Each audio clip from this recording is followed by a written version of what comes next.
Wiwitane. Tatin melekat. Apa? Sapa? Melekat-melekat. Nang YouTube aku kerep delok. Lah ya nek jenenge Eka uget-uget. Nek aku Tatin Titot. Sik kok iso diceluk Tatin Titot ki maune piye ta? Maune niku nggih, niku jane paraban. Paraban dari kecil. Oh, ngoten. Iya, tadi nek sakniki Titot niku artine gede. Oh. Nek Titot gede, nek pas dia cilik apa? Nek Slendang kuning kang saking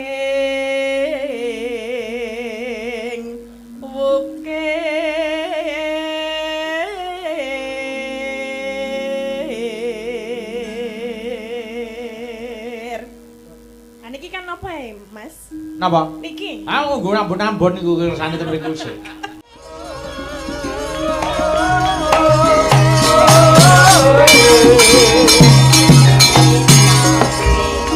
Selamat pagi, Nduk Eka.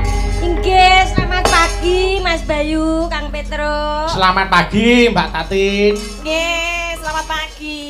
Niki secara tidak langsung ora dirasakne yen to umure awake dhewe iki suda sedina meneh. Merga dina iki rak mlaku. Dadi umpama ana mengeti wong ulang tahun ngoten niku rak ya mestine karo nyenyuwun disuwun panjang umure iki ta. Merga saben dina mlaku tegese umur saya suda. Kena kanggo pengeling-eling marang awake dhewe. Umur sing saya suda kuwi kudu ndang nekunke marang ibadahe kanggene awake dhewe kudu introspeksi rak ngono to Mbak Eka.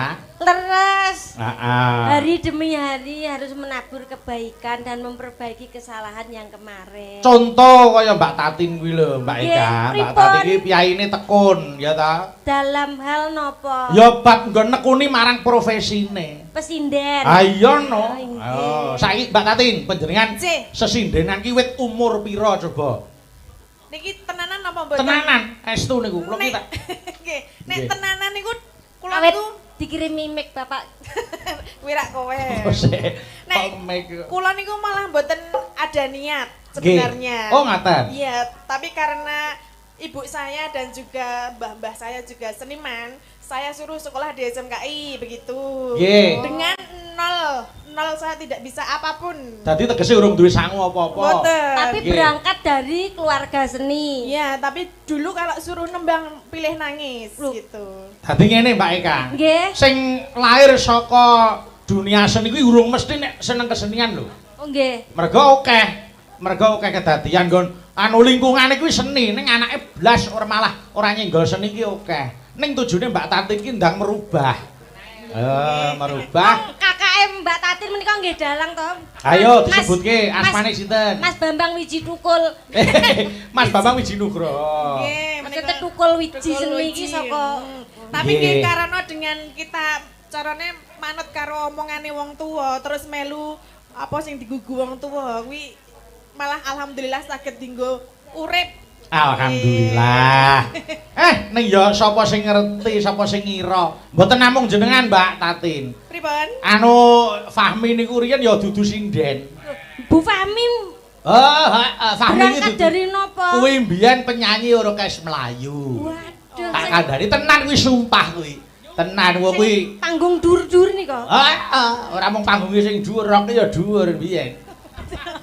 Fahmi iki biyen mangkate saka orkes Melayu kuwi penyanyi dangdut. Lho kuwi. Oh, alah. Lah wong kuwi barak aku SMKI kok.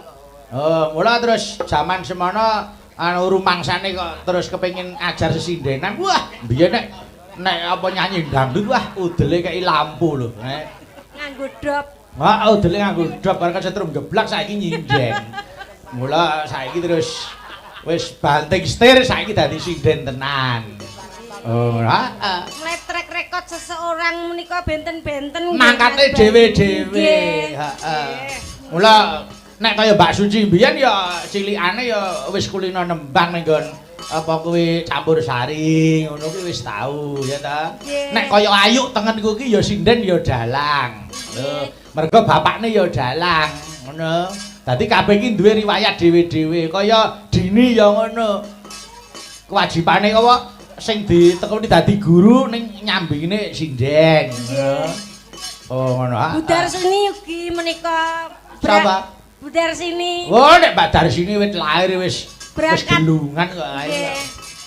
Heeh. Kae brol kanggo garbo wis gelungan. Pun gelungan. Mula saiki ya dadi senior ya kudu ditiru ketekunane Mbak Darsini. Nggih, heeh. Ya bakune kula karo sampeyan mbacutke sing dadi perjuangane para seniman-seniman ingkang sampun kajempana ing angin. Seniman sing wis kondur marang Kasidan Jati kuwi ora iso digenteni. Awake dhewe isone mung neruske. Ngono, heeh. Nggih. Yo saiki aku tak nyoba suarane Mbak Tati niki wae wonten sing ngersake sesideman. Menika saking Bapak Gunawan, Soebul Bed, kula sampun paring dawuh Mas Petruk. Pesen kula menika kathah. Rak mboten napa-napa to. Terus kowe, "Oh nggih, mboten napa-napa, Pak." Pun mengke nek pesen kula niki panjenengan tindake bijing kula betani tigan. Wah. Gawani ndok. Iya. Ndok pitik. Menika Pak sinten Pak? Pak Gunawan. Pak Gunawan mengko juragan pakan ternak ugi nggih. Heeh. Nek diaturi ya. Mula iki ngersake sesideman. Wah, remenane Pak Gunawan kuwi sesideman, ya ta. Terus nek wayang ki remenane Anoman karo Cakil, ngono. Mula dawuh saka Pak Gun kuwi pokoke Anoman kudu enek, Cakile ya kudu metu. Oh nggih, siap. Ha iya, nggih. Ya dibawani sik tak ngrungokke suarane Mbak Tatin kaya ngapa dibawani. Monggo. Wiwitane. Tatin mletot. Apa? Sapa?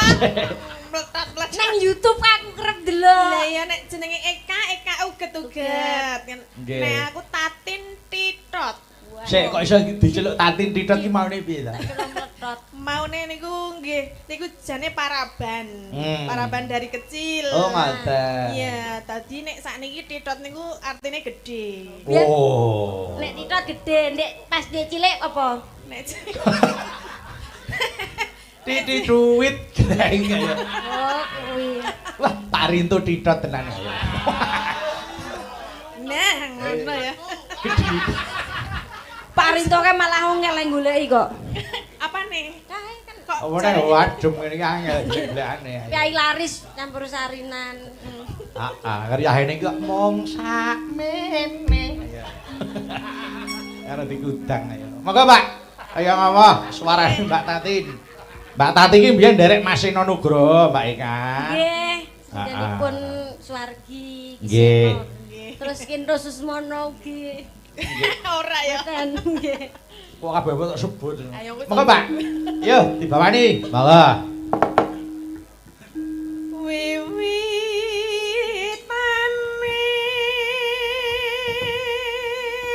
Awakan angger memel ngono kuwi selirane Pak Puh Ratin. Nah, Napa nggih? angger Pak Puh.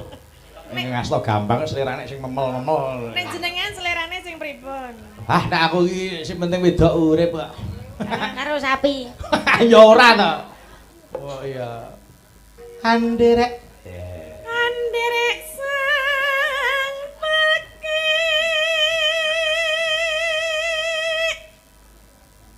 Tria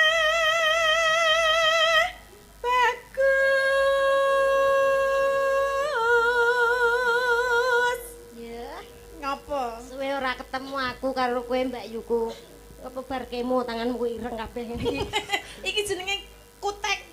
Oh, nail art ngono kae. Kok ireng-ireng Ya ngene. iki senengane ireng lho ya. Dukaire kok dikira kemo wong lara. Lah, Pancen iki nek muning jaluk.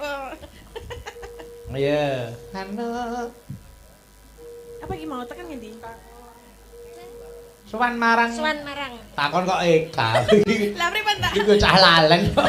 Padha ya berarti ya nek nang dhuwur kene iki cok embuh ngono ya. Combo wong ning isor yo mbuh kok. Kang olah budaya.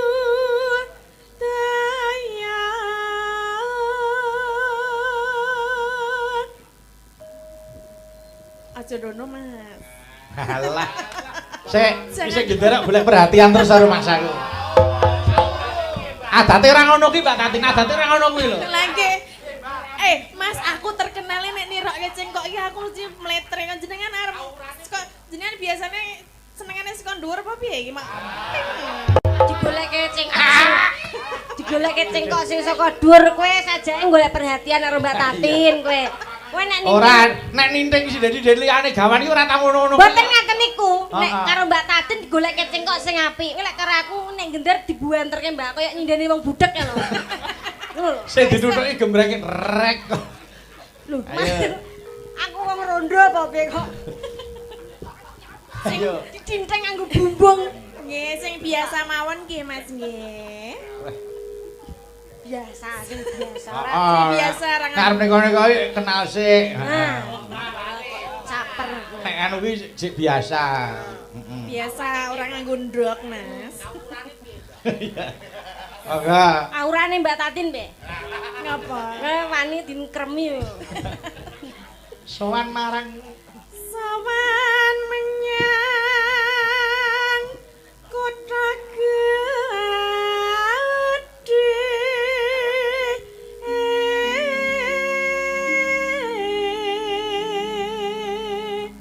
Mbak Tatin. Cek. Kerawitan kuwi sing selera jenengan sing endi, Pak? Kira-kira. Sing endi ya? Ah, mak goleki sing kira-kira sing endi? Ketek. Tak pilihke kowe. Endi sing endi kira-kira sing endi? Iki genah, iki cocok awakmu mesti. Endi to? Wis tak anu. Yang mana? Sing rebat. Kekalemen. Ora Pak Demur yo kekalemen no. Pak Demur saiki wis anu menep penggali wis ora tau aneh-aneh kok. Kan bisa mengayomi. Ora, wis mendita Pak iki. Pol ki ming moto. Bagong iki. Moto nyuk bayangke nggih. Ayo. Bendera terus kayong Ya. Selendang kuning kang saking wukir.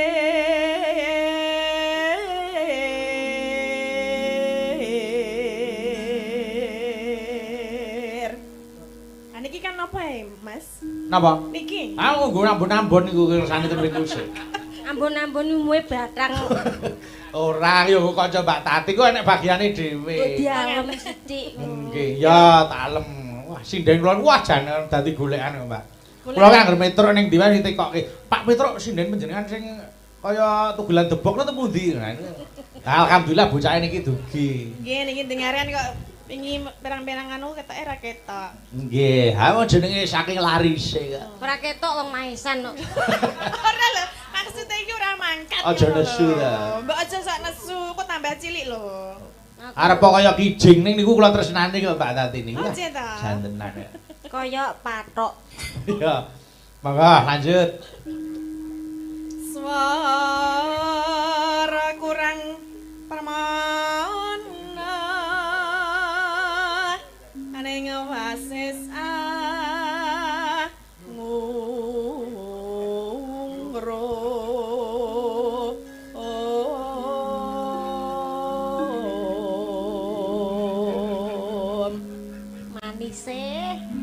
saking manise janggute loro. Ngece, kowe sesuk nek lemu kaya aku awas ya. Oh, Saiki kuwi wis ada abu. swara. Napa? Adane ada swara. Piyai iki nek jlogra, ya ta jlogra iki dobelan janggut kuwi suarane mesti kung. Ngukung. Oh. Cenene kaya kodhok nika nek ngungkung nika nggih. Ah, Oh iya iya. Terus aku mbok padake kodhok. Uga umpamane. Iki yo Ngopo? kabeh nggo ransel barang. Iki Abjad ta. iki mono puno. Nek iki ora, iki kuro. Rintoe kabeh kuno ya. Nah, ngrum. Ngungrum marang bendera. Menene. Ya Sulestya pijer ngincangake alis. Alas, yo. Terus sesi demak.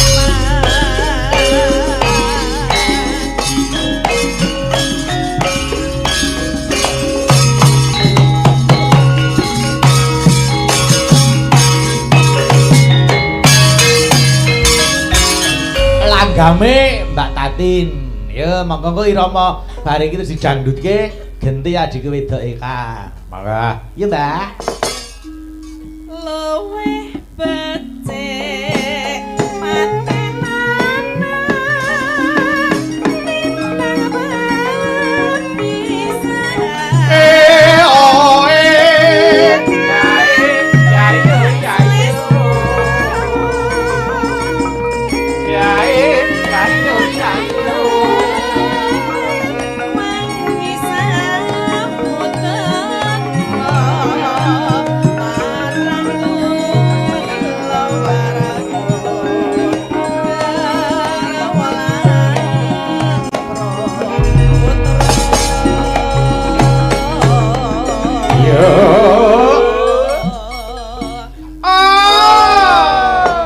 Mbak Tati ya ben kenal karo kanca-kanca kerawitan abdi sik. nggih. Yo nek wis kenal rak ya wis ora duwe rasa ewuh pekewuh. Nanging mulane jenengan kerep ngejak to. Oh nggih. Tenang iki. Iki kanca-kanca abdi iki. Jane kula niku kalih panjenengan sampun ping 3 niki. Heeh nggih. Ning letih terlalu jauh dadi kula ya. Ya sesuk rasa dileti men saya sejak. Nggih siap. Nggih, dadi sampean kudu ngerti anu watake kanca-kanca siji lan sijine. Oh, sing nylentem Master iki kaya ngene kiyaine. Oh, sih. Heeh. Pak De Mangun. Yang mana? Sing ngegom Pak Mangun nika. Ketua Pak grup Mangun. Pak De Mangun. Nggih. Terus sing ngenong Mas Teguh niku. Halo Mas Teguh. Heeh. Piye, bagus-bagus ta kerawitan kota diatur iki. Bagus-bagus. Nggo sing gemung nika Mas Catur karo Mas Agil. Nek Mas Catur niku meneng. Nggih, heeh. Sing pakai saran sing paling penak. Sapa? Misal arek sahabatan pope karo Pak Diraten ke senengane gur diapet. Maksudnya piye? Ora usah ngkoni sing aneh-aneh. Pokoke anggere wis manggawake diapet wis dianggap wah perhatian saiki. Masa diapet? Kon niku tok. Kok bola bali ngono to? Apa wis dol saja? Hebat. Ya ta. Kula namung tanglet lho. Ora wonten. Nggih, Mas Agil sing demung siji nika sing nganggo tindik nika. Nggih. Terus jejere nika Mas Pandu. Niku arep bocah enom ning meneng-meneng kabeh niku ora tau kok aneh-aneh. Nggih, ketoke ya meneng ketoke lho. Diatur iya. Terus nika setunggale saron nika Mas Dodo nika saking Wonogiri nika. Wah. Nika ya pimpinan kerawitan putri. Oh, nggih. Nggih. Nika juraganen body. Lah ngapa kok kowe bodi? Lho kok saben-saben mesti nawani body. Anu teko nduk duwe sampo sing ora pedes apa ora? Ora ngerti aku. Saiki ganti obat nyamuk saiki. Ganti autan. Autan terang. Wah aneh-aneh to kok. Oh, pokoke warna-warna. Warna-warna. Oh, alah, gawane werni-werni nggih. Wah, diatur ya. Sing gen bodi, enten diapet, enten autan. Pokoke enten grup sing pendhita-pendhita enten. Grup sing miskin-miskin niku. Masa grup miskin bareng. Pokoke anggere titi gawane pancing genah miskin niku. Genane kok marah diarepi sing wedok ya. Yo, lanjut, monggo. Liwat kincanging aku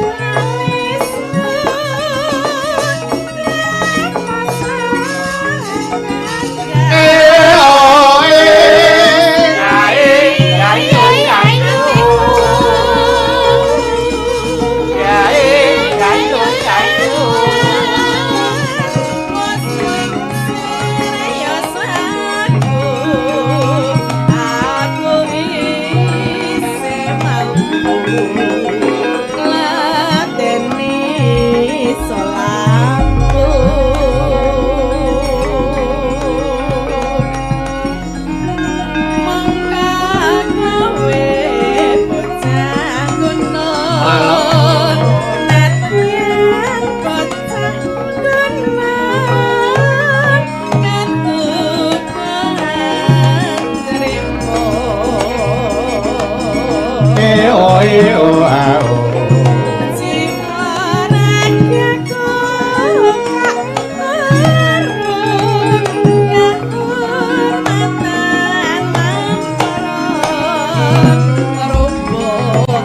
balungan, Cok.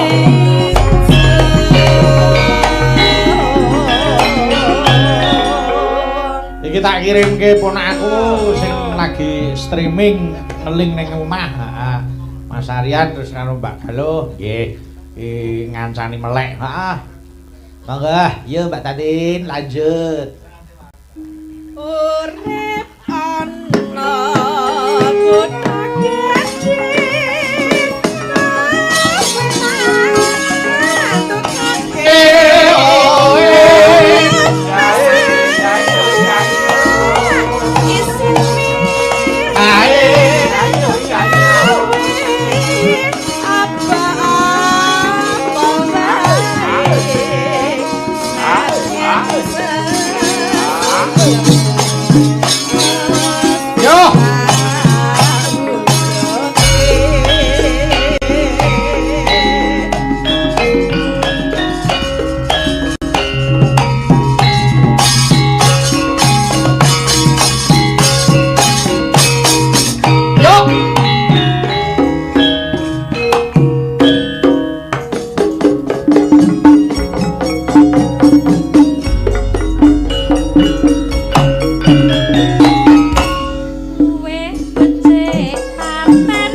Gandrungke tenan suarane Mbak Tata iki gandrungke. Cengkoke prasaja ning wah temembel. Ha iya. Temembel. Piye sing ora neka-neka ya ngono kuwi. Nggih, muga-muga awet to. Suarane tetep awet to apik, tetep awet to kondang. Amin. Amin. Mbak nanti lenggah mriku sik aja pindah. Ayo. Adikku Niken ayo rene. Ayo. Karo Gentari yo rene. Nikan ngono sik kado. Kare. Monggo. Monggo Mbak Niken. Katuran mriki enggal nyanyi penontonne pun ngantosi nyanyi enggal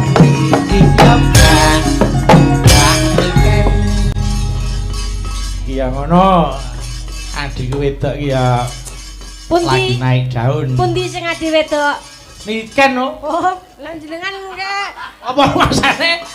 Apa? Lah nyebute wau kalih Gentari kalih Niken. Lah sing adikku wedok sing ndi? Ayo genah Niken kok ya, kok nyepelekke. Piye, kowe coba jejer Ken anu sakniki kelas piro to Ken saiki?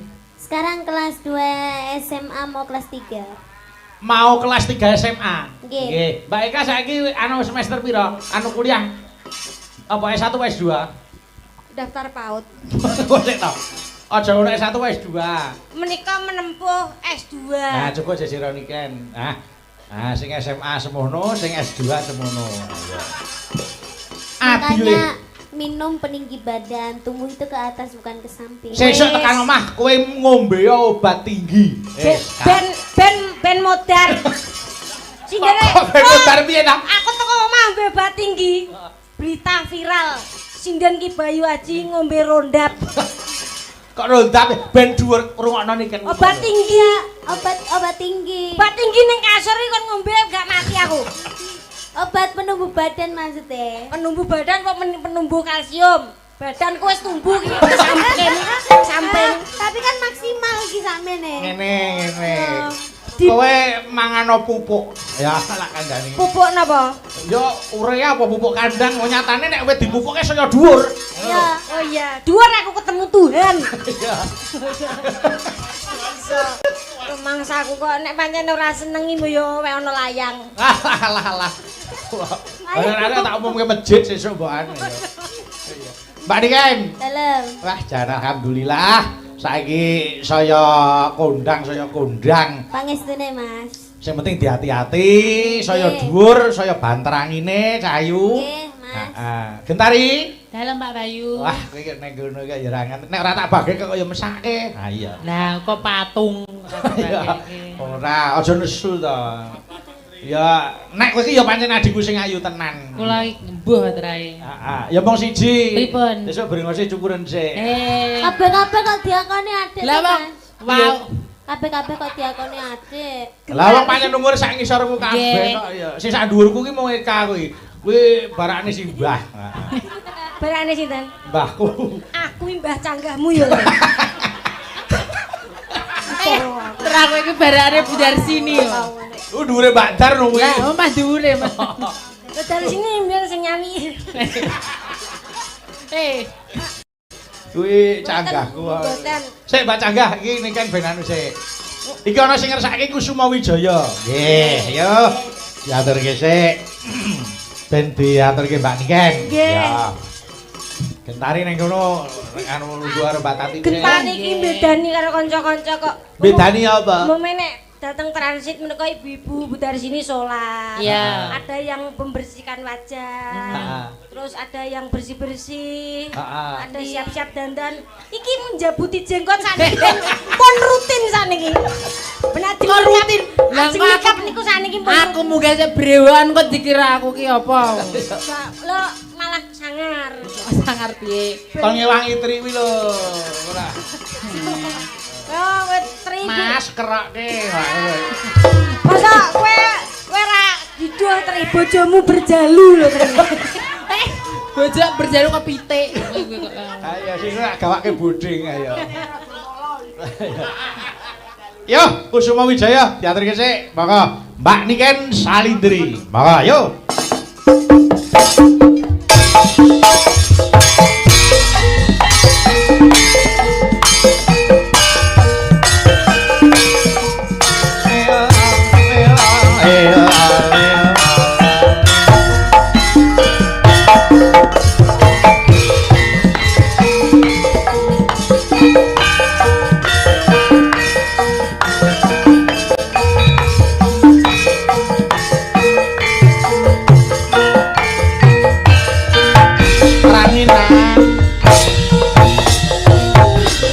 Mekar lan semi hospital ing taman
Ono kuwi lho, Kak. Pripun? Nembangi di luar kepala ngono kuwi cakepan ora kok aja tulah-tulah tekon kancane. Mulane kula nggih sami. Apa? Tulah-tulah ya wis di luar kepala ilang. Yo, nek kok aku diapalke. Kula pun apal wis kadung munggah panggung lali kabeh. Ibu sibuk. Mbah Cagahe sibuk apa nek? Oh, kena ya. Ayo jenenge saiki kuliah kok le. Ha iya. Nggih, ya muga-muga anu apa kuwi jenenge ndak rampung kuliahmu ya, Kak. Amin, pangestunipun. Tentang mlebu SD. Heeh. Mas aku bar kok dhuwur terus mlebu SD. Iya. Anu, Mbak Ayu rene sik, Mbak Ayu rene. Ayo rene. Ayo rene.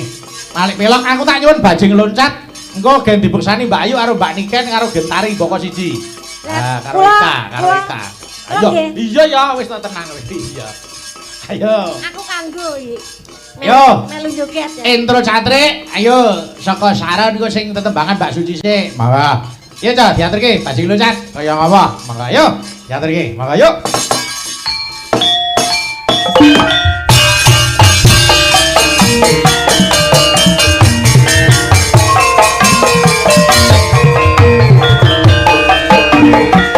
Ya.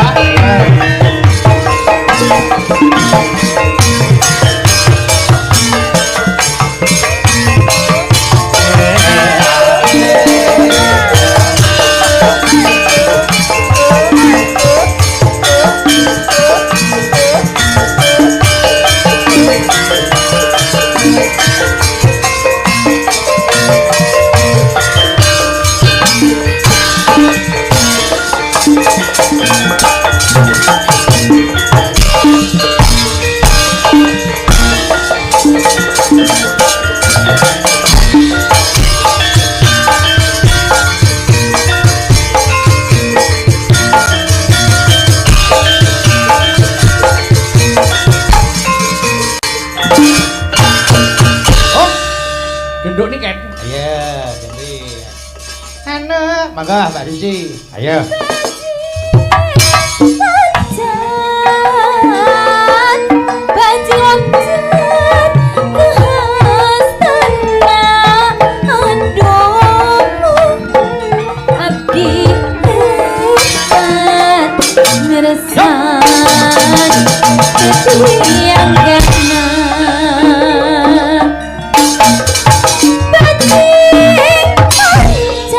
Bajing loncat, bajing loncat.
Apik tenan joget. Nggih, manuk kula belajar kalih gentari jogetan banci loncat niku mah.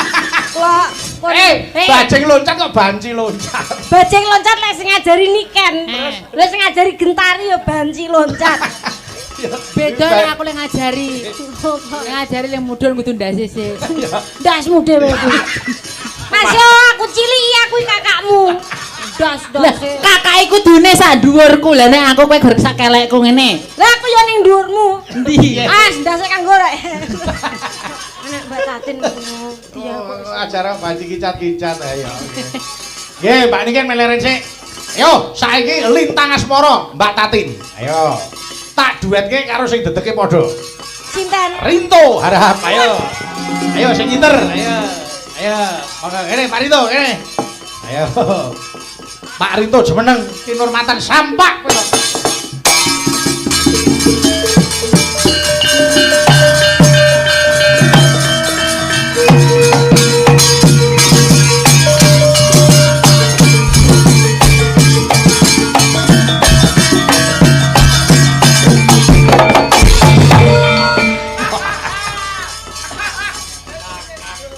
Ah, dayane ngedoh. Adate anggere langsung nyedak lho adate wis ora sapa kewuh to. Kayak ono mik wis. Ya. Kak, kowe jajare Pak Rinto kono. Ya, Pon, niki. Anu dirangkul pundake Pak Rinto. Wah, jenengane lho. Dah ngono. Masa arep pasangan arep ngangkul dak menek. Kaya wis dirambati tekek ya. Mbak Tatin. Iji. Kok kocek to? Ngerti kok terus karo guru. Nganu ha niki jane. Niki mbok luwih gedhe enten mboten. Gak iki isuk malah mengkeret kok. Ojen bener jane biasane nek wonge gedhe iki malah cilik ya. Apane? Anu kupinge. Kupinge. Nganu jempole ya. Manggandeng Pak Tatin, manggandeng Pak Tatin. Mas Bayu, Ngapa? belum tahu dia. Gayane disubari Pak Tatin itu. Apanya yang belum tahu? Jempolannya dong. Makanya ini kita berduet, aku biar nanti bisa melihat jempolmu ya. Oke. Delok jempole. Iki jempol gendruwo. Lek tak satangan jempol kabeh. Ayo dibawani sik Pak tuh. Ayo. Kiraku kowe tan citra. Ayo.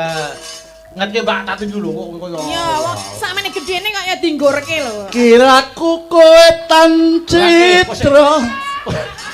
Jane gandrung apa adan kok. Wah. Tangan iki yo nyekel apa. Mboten tau gandrung, Mas. Ya mulane saiki dicoba to, saiki coba. Asing sumbare belum tahu dia. Nah, bab gandrung niku dereng nate nek langsung tes ngoten. Langsung tes apa? Tes mati? Tes apa? Ya aja lah. Sing fokus karo Mbak Tanti. Iya, kalau duet itu muka sama muka harus bertatapan. Nah, di wajahnya tatapnya Iya, Mbak Tanti. Nek karo panjenengan sing rada nyambung, Mbak. Lah piye? Wajah karo wajah. Heeh. Lah kene. Ya. Wajah karo Unyeng-unyeng. Ayo coba. Kiraku kowe tan citra.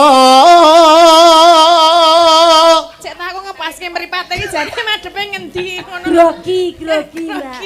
Iki kok dicekli terus ya napane to jane. Jane ngomah jane ya sakmene lho jane. Allah. Kaya. Masa ya padha ngomah to. Lemune niku lho, Mbak. Nggih, mesti kan ya ono bedane. Muga-muga bojoku ora nonton. Lah ngapa? Nek jenenge Nonton ya ora apa-apa, Iya, santai seniman- saja. Seniman itu harus profesional. Nggih. Oh, nggih no. Wayah Nek ngene iki wis ora karo bojo. Nggih, Ah, betul. iya. Ya ta? Cocok. Ah iya. Rasa wedi, Pak. Mas ya bojomu kedi keker, lemu kimplah-kimplah sikile papat kuwi. Kowe rasa wedi. Oh, sapi kuwi. Sikile papat. Ayo.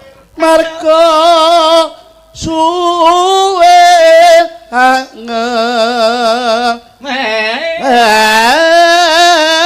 ni. Rawani ngematke meng lirik ngene njuk balik rono rene njuk rono meneh. Nek gelungan wani ngene nek. Lah. Cuk maksudnya gelem karo iki ne tok. Wah niku suami Suleka kok Mbak Tati niku. Piye? Suami apa? Kok saged? Ah iya no nek ning omah iki waduh sing putri mengkarek legah wah Pak Rinto ki jan isah-isah ngepel. Oh, nyapu. Wah ya nyapu. Iya, dadak bengek ya, Mas. Ah nggih, kancane oke.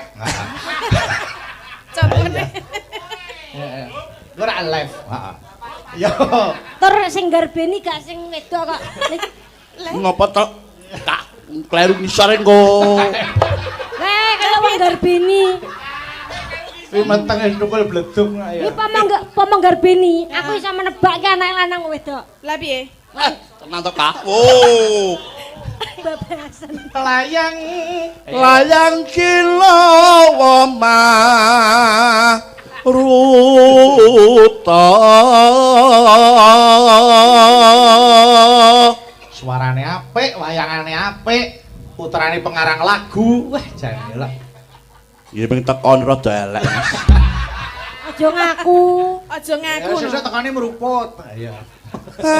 Ambal-ambal angen teni. Mang canda ora apa-apa Pak Tati. Enggak. Kula wedi. Lha napa? Saestu. Yang sing dicandak sing endi? Lah iki mawon. Kene lho, nyandai pentile ning kene iki. Ana pentile Bareng bareng. mbok cabut. Ya carane ngene. Suwe. Tak foto tak kirim ke omah. Betul napa-napa saestu. Nek nyonya kula niku santai kok, Mas. Oh nggih. Malah ngakon nek griyane kok.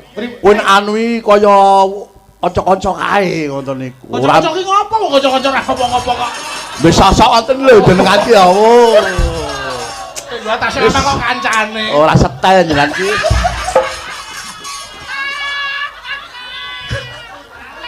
Kancane alim-alim kok. Ayo. Wes. Men, antri ngamu. Jenenge Men to, Men. Boten jenenge amat ngati men ngono. Ngono nek sing nyanyi Mbak Tatin kalemu Bagus caper kowe. Iya. Bareng Pak Rinto ora. Wis suwe angen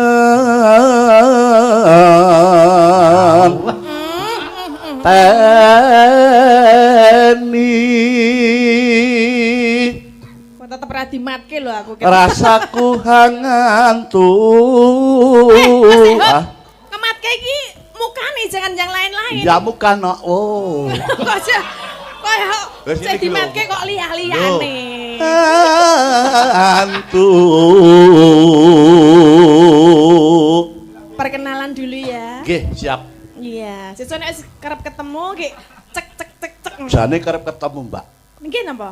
Nggih, ning anu. Dalam angan-angan. Ah, mboten. Sosok kula derek sinten ngetos Mbak Tatin bintang tamu ngoten niku. Oh, jin apa? Kula berarti sing lali kula. Nggih. Oh, berarti. Malah kula ireng dadi lali. Sampeyan pokoke anggere nek krawitan kok metu ka pondokan dituntun ya Pak Rito niku, Pak. Dadi mang titene. Sakit. Ayo. Wis suwe tak enteni rasaku hangantu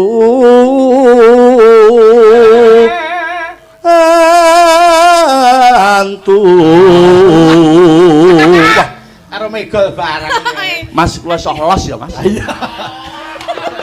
Suarane maksudnya. Iya, iya. Karo megol aku melu megol ngene. Coba baleni. Nyetrum. Hantu. Ora megol kok nang aku megol kok. Nah ngono kok. Alah wis Mas. Aku katut. Pijar krungu semaya eling yen tak enteni kledang-kledang lakae bocahe teko pon Mas pon Urung ampun piye kok. Ampun. Kok terus. Oh, lagune wae urung kok. Lah iya, masa guru sedilit empun. Ya sing suwe no. Ora sebodo karo gedene. Lah iya. Kaya kanyang-kanyangan ayo. Ayo. bawa Para. bawani mboten Wes. oh Meneh, jalo meneh. Oh, sami jani wancene. Kon duet karo Mbak Tatin kok ketok ora semangat njaluk orgentari pe. Ketoke masuk karo kowe. Aja malah panco. masih wonten rale ngono lho Mas ra Oh, ya ya. Ya oke. Ayo. lho yo Mas Ayo. tintingan sik wong ayu tresna mungkin arya tamba susajra Op, senine keduren ya. Piye? wong ayu ge semen tadi ku Mas Oh ya. wong ayu tresna mungkin arya tamba susah ning batinku Bapak Wong kakus. oh pelasaran ora lah wae mosok wong kakus padake Penyanyi kok mutung iki piye?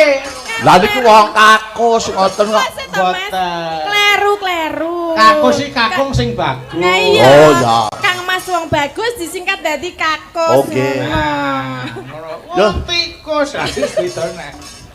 ya Mas Nanda harus saya sungan Balani. Rasida. Wong Ayo. wajahnya kaya primus. Ya. Priam kasetan. Noneno. Ya Pak Tuh. wong ayu tresna mungkin arya tamba susah jroning batinku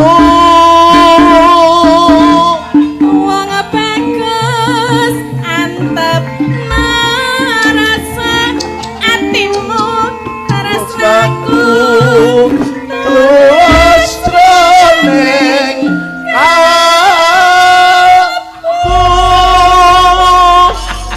Ngomong terus ngalih ngopo Mbak Tati? Lah niku merem kok. Lah kula ditinggal mereme. iki jenenge menghayati Ya Mak Hayati gak usah merem. Kuwi kadek ya merem lho kok ya merem. Tuman wis ora. Kok ngising-ngising ketrah. menghayati bos Yo, lintakan Lintakan. Mawa, yuk.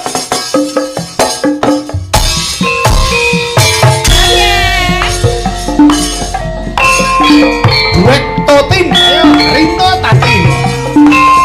Ayo.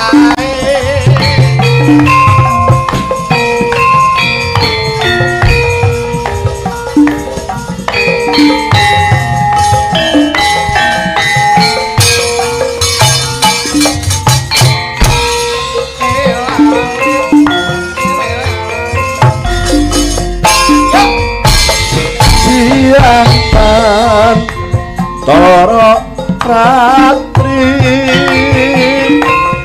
mong eling manising ati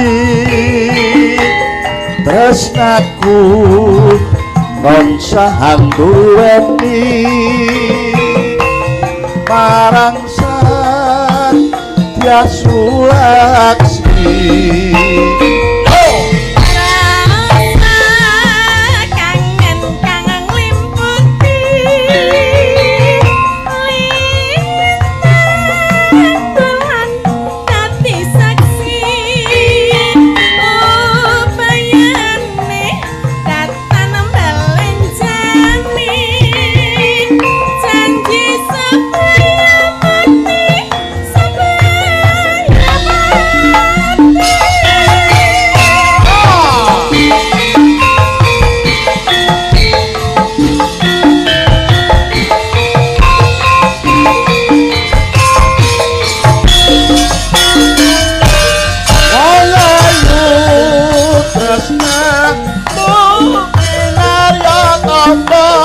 Susah jroning batinku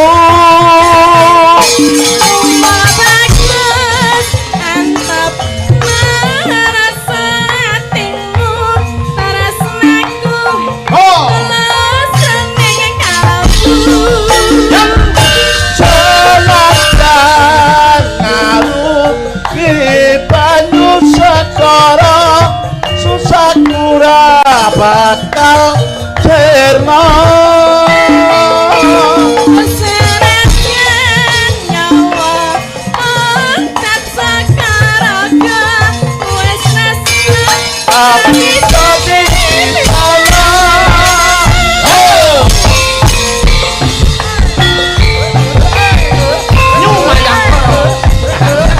Abayu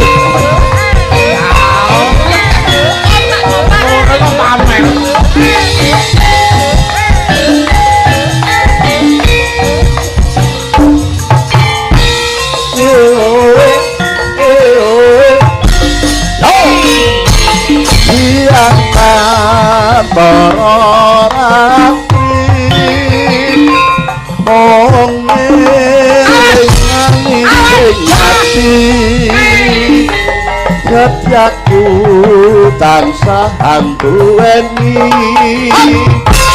marang Satya Sulaksmi.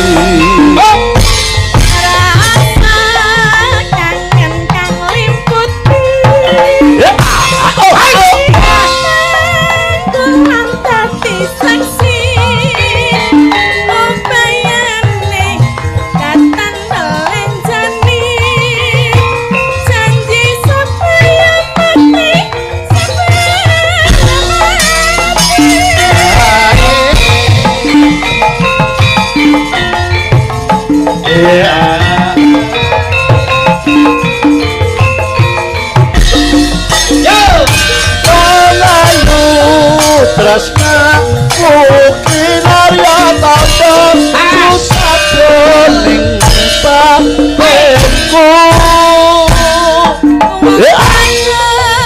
antep marasa atimu tresnaku tulus ning kalbu jalakan ngarupi banyu sekara tresnaku ora bakal cerna senajan nyawa oncat sakaraga wis tresna kanthi bisa yen wis tresna ora bisa makasih Mbak Tati. Terima kasih. sama-sama. Wis tangannya ora wiso iki, Gus. Pun Bos. Nggih. Nggih, Mbak Tati lenggah, yo gerajakan sik. Niki disuwun kali Pak Jun, aku tak nyuwun nduk niken. Monggo gerajakan karo si Gentari. Monggo, yo. Diaturke, Cok, gerajakan. Monggo, yo. Gerajakan. Monggo, yuk.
gending asli Banyuwangian sir-siran hambikan nyanyan gending asli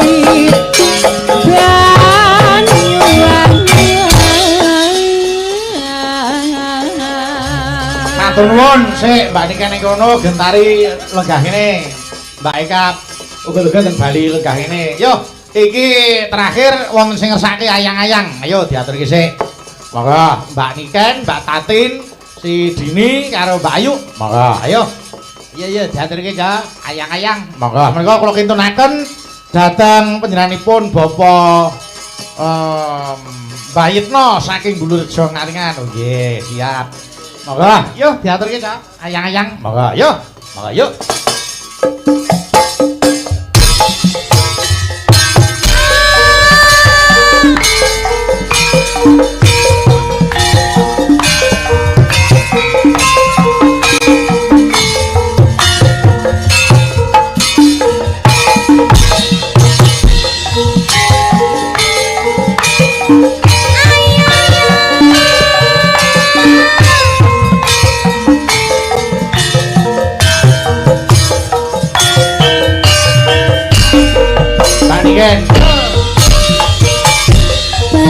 Patengeresane ati kang nandang sangiteng liyan hanya mang aku kowe laku katresnan tanges rompetus kajalu ojo sele katresnan pancene tresna kuwi ake pacoban.